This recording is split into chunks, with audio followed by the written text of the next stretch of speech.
بار زبانی تعنت یعنی عیبجو بدگوی زبان خود را دراز کرد و گفت: تو آن نیستی که پدرم تو را از فرنگ به 10 دینار خلاص کرد؟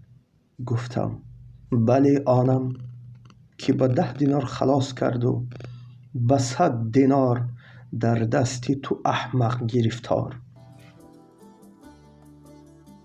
شنیدم گوسفند را بزرگ، رهانید از دهان و دست گرگ. شبانگه کارد بر حلقش بمالید، روانی گوسفند از وی بنالید. که از چنگال گرگم در ربودی، چو دیدم عاقبت خود گرگ بودی.